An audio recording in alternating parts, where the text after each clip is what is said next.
Baiklah, pada saat ini kami akan mempresentasikan hasil diskusi dan hasil kerja kami yang berjudul pertama, menjelaskan pemanfaatan teknologi keuangan dalam bisnis. Kedua, menjelaskan pengertian bank umum. Ketiga, manajemen bank umum. Keempat, bank syariah. Dan yang kelima, bank perkreditan rakyat. Namun sebelum masuk pada pembahasan materi-materi tersebut, saya akan membacakan nama-nama kelompok kami. Yang pertama ada Noyalika Ampigang dengan NIM 2106-11020495. Kedua, saya sendiri Patricia Unu dengan NIM 2106-1102-0516. Yang ketiga, Valentina Muntu dengan NIM 2106-1102-0548. Baiklah, kita masuk pada materi yang pertama, yaitu menjelaskan pemanfaatan teknologi keuangan dalam bisnis. Fintech adalah singkatan dari Financial Technology, yang berarti teknologi keuangan. Jadi sebenarnya fintech adalah inovasi teknologi yang dikembangkan dalam bidang finansial sehingga transaksi keuangan bisa dilakukan dengan praktis, mudah, dan efektif. Perkembangan fintech di Indonesia. Seiring dengan pesatnya perkembangan teknologi dan bertumbuhnya perusahaan-perusahaan startup, semakin besar pula perkembangan fintech di Indonesia. Teknologi fintech Indonesia dimulai tahun 2006, namun sayangnya saat itu masih sedikit perusahaan menggeluti bidang ini. Ketika Asosiasi Fintech Indonesia didirikan pada tahun 2015, maka kepercayaan fintech Indonesia mulai tumbuh di kalangan masyarakat. Akibatnya, perusahaan fintech di Indonesia mengalami pertumbuhan begitu pesat hingga 140 perusahaan tercatat dalam daftar fintech OJK. Tidak berhenti sampai situ, pada tahun 2017 berkembang lagi fintech syariah. Fintech syariah merupakan jenis fintech yang bergerak atas dasar prinsip Islam. Oleh karena itu, lahirlah Asosiasi Fintech Syariah Indonesia yang menaungi fintech syariah di Indonesia. Dasar hukum fintech di Indonesia. Penerapan fintech di Indonesia telah diatur oleh pemerintah melalui penerbitan regulasi Bank Indonesia. Selengkapnya tentang dasar hukum fintech adalah sebagai berikut. Pertama, Surat Edaran Bank Indonesia Nomor 18/22/DKSP mengenai penyelenggaraan layanan keuangan digital. Kedua, Peraturan Bank Indonesia Nomor 18/17/PBI/2016 mengatur segala hal terkait uang elektronik. Ketiga, Peraturan Bank Indonesia Nomor 18/40/PBI/2016 menetapkan penyelenggaraan pemrosesan transaksi pembayaran. Manfaat fintech di Indonesia. Pertama, transaksi keuangan jadi lebih mudah. Kedua, akses pendanaan lebih baik. Ketiga, taraf hidup masyarakat meningkat. Keempat, mendukung inklusi keuangan. Dan yang kelima, mempercepat perputaran ekonomi. Cara kerja fintech. Fintech adalah salah satu bidang usaha sophisticated yang mengintegrasikan pengelolaan keuangan, penyimpanan, distribusi uang, dan teknologi. Oleh karena itu, cara kerja fintech kompleks dan bercabang-cabang sesuai layanannya kepada masyarakat. Kita ambil contoh fintech penyedia kredit elektronik. Cara kerja fintech penyedia kredit pertama-tama adalah menerima pendataan dari masyarakat nasabah kredit. Setelah melakukan verifikasi data serta penjaminan ke lembaga penjamin simpanan atau LPS dan Bank Indonesia atau BI, fintech akan mencairkan dana ke toko elektronik tempat nasabah mengajukan kredit. Selanjutnya, toko elektronik akan mengirimkan barang pesanan ke nasabah berdasarkan mandat fintech. Selanjutnya, fintech akan mengenakan bunga pinjaman kepada nasabah di setiap pembayaran. Dengan bunga inilah fintech melaksanakan kegiatan operasionalnya. Jenis fintech di Indonesia. Pertama, peer-to-peer lending. Kedua, crowdfunding. Ketiga, e-wallet. Keempat, microfinance. Kelima, payment gateway.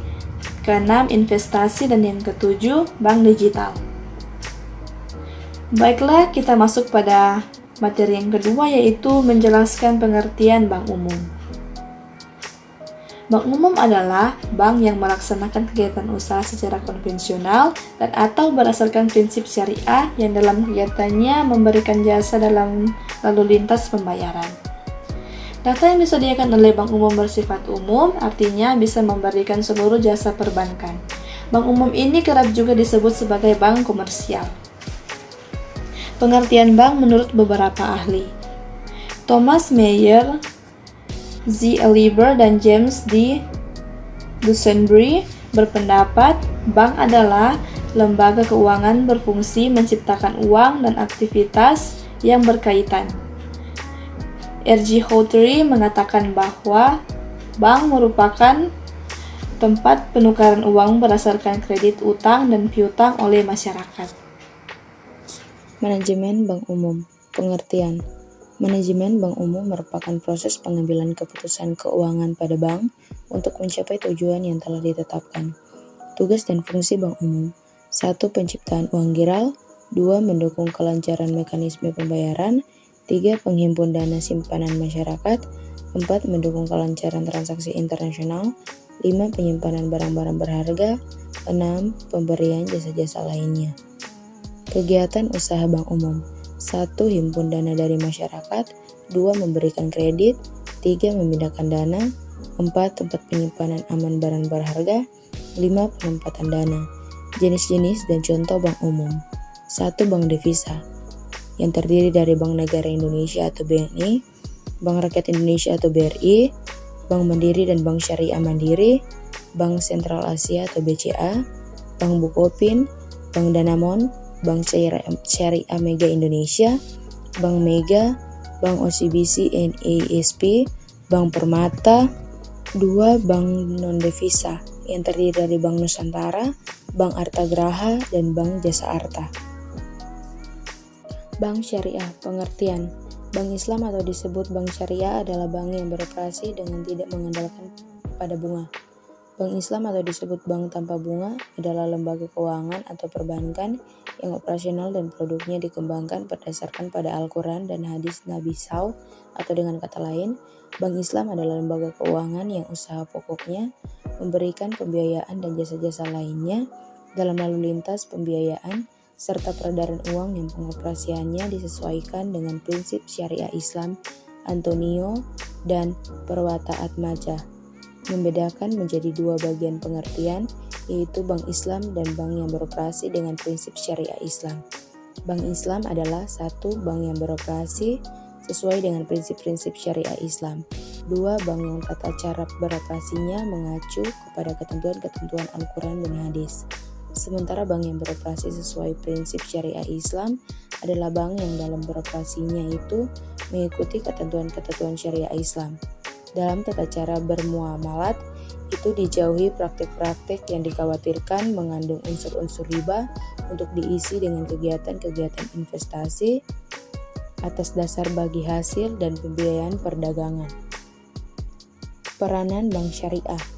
Keberadaan perbankan Islam di tanah air telah mendapatkan pijakan kokoh setelah lahirnya Undang-Undang Perbankan Nomor 7 Tahun 1992 yang direvisi melalui Undang-Undang Nomor 10 Tahun 1998 yang dengan tegas mengakui keberadaan dan berfungsinya bank bagi hasil atau bank Islam. Di antara peranan bank Islam adalah 1. Memurnikan operasional perbankan syariah sehingga dapat meningkatkan kepercayaan masyarakat.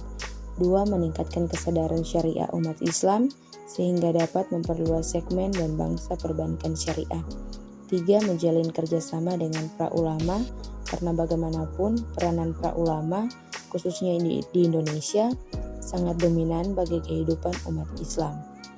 Perkembangan bank syariah di tanah air. Deregulasi finansial di Indonesia telah memberikan iklim bagi tumbuh dan berkembangnya bank syariah di Indonesia.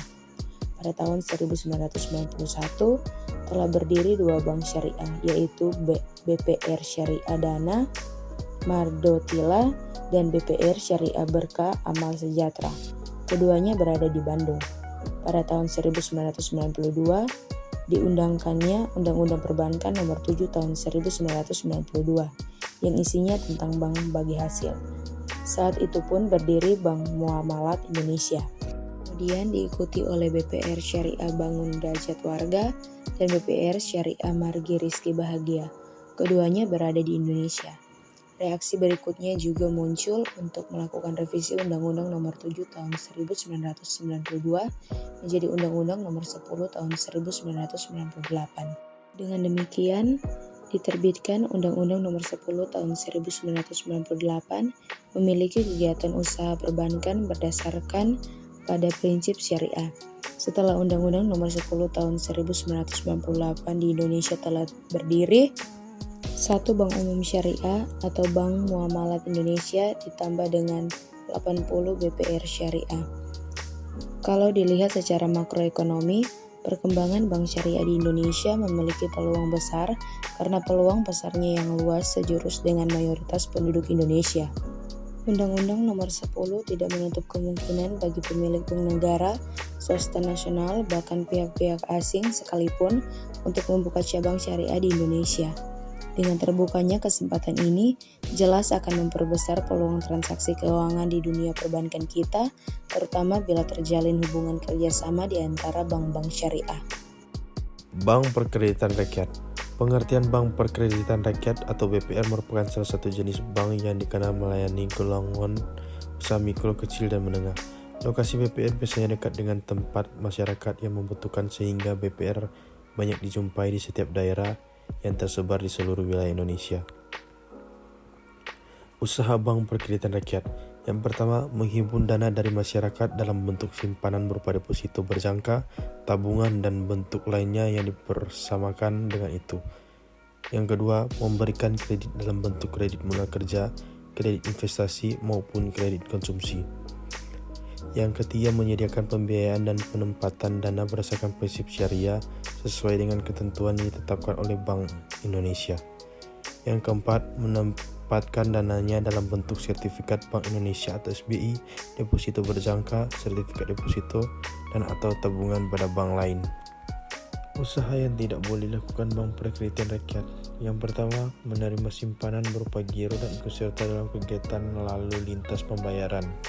Yang kedua, melakukan kegiatan usaha dalam valuta asing kecuali melakukan transaksi jual beli uang kertas asing atau money changer sebagai pedagang valuta asing atas izin Bank Indonesia.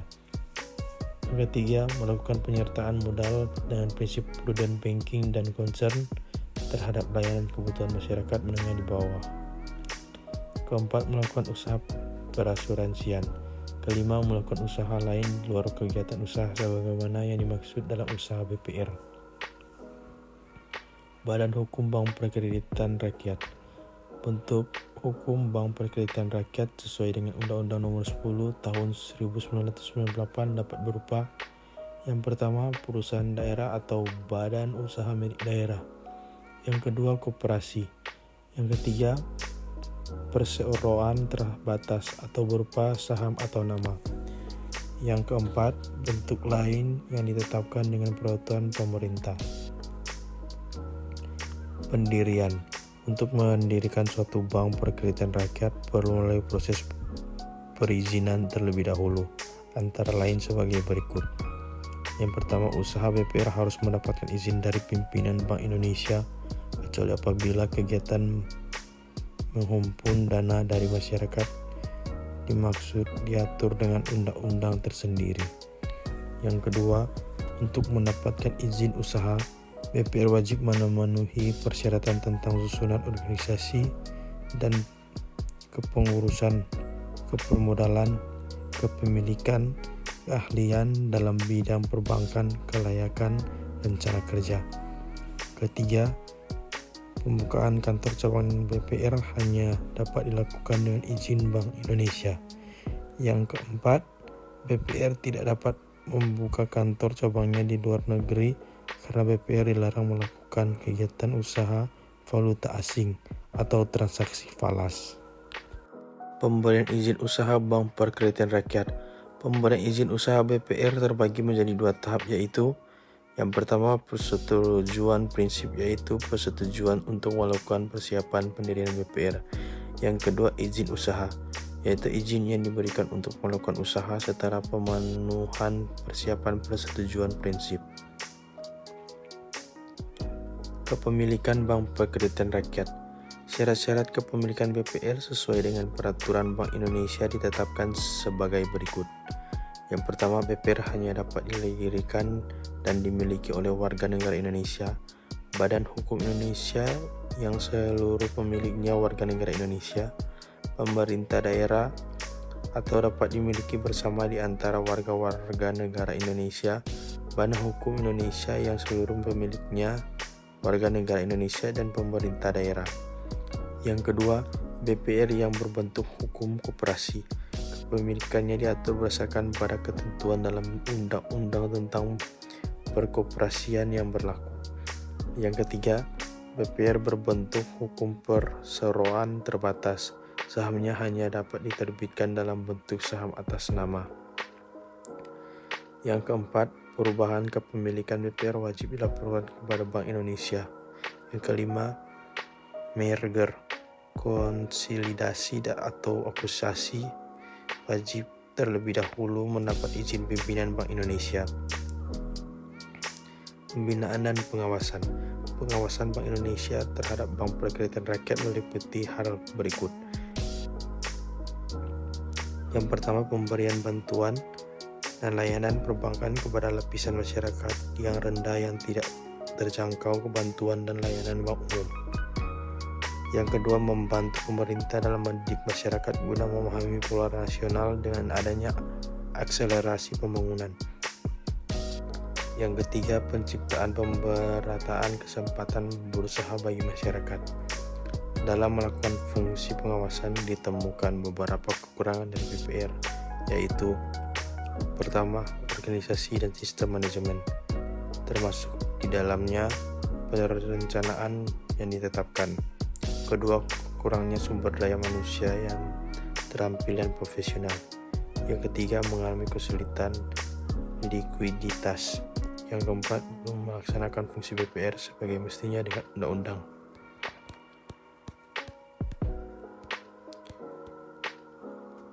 Sekian presentasi dari kelompok kami. Terima kasih.